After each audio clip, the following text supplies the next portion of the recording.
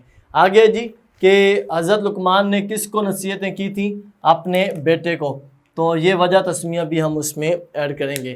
آگے اس کا خلاصہ، پھر اس کے مضامین، اور پھر اس کے علمی نکات، اور لاسٹ میں 2 سوال جو ابھی ہم نے بنائے، ایک تو یہ کہ حضرت لقمان نے اپنے بیٹے کو جو نصیحتیں کی تھی اس میں سے جتنی پوچھی جائیں گی ہم نے وہ کرنٹ شارٹ کویشچن میں آ سکتا ہے، اور دوسرا ہے کہ سورۃ لقمان کے مطابق حکمت و دانائی کا کیا تقاضا ہے، تو اس کے 2 پوائنٹ ہیں، دوسرے والا زیادہ ویلڈ ہے کہ ہم وہ اس میں ایڈ کریں، اور پھر اس کے بعد پہلے والا بھی اگر ہمیں یاد ہو تو ہم وہ کریں گے، یعنی دوسرا پہلے کرنا ہے، یہ والا نمبر 4 والا آنسر کرنے، نمبر 5 والا آنسر کرنے کے لیے پہلے ہم نے یہ لکھنا ہے، اگر یہ لکھنے کے بعد ہمیں دوسرا بھی یاد ہے، آتا ہے، تو پھر ہم دوسرا بھی اس میں ایڈ کریں گے۔ ٹھیک ہے بیٹا، کلیئر ہے؟ اس سے آگے پھر ہم اس کی ایکسرسائز کریں گے اور یہ ہم نے ٹاپک کمپلیٹ کرنا ہے۔ ٹھیک ہے، اوکے بیٹا، اللہ حافظ۔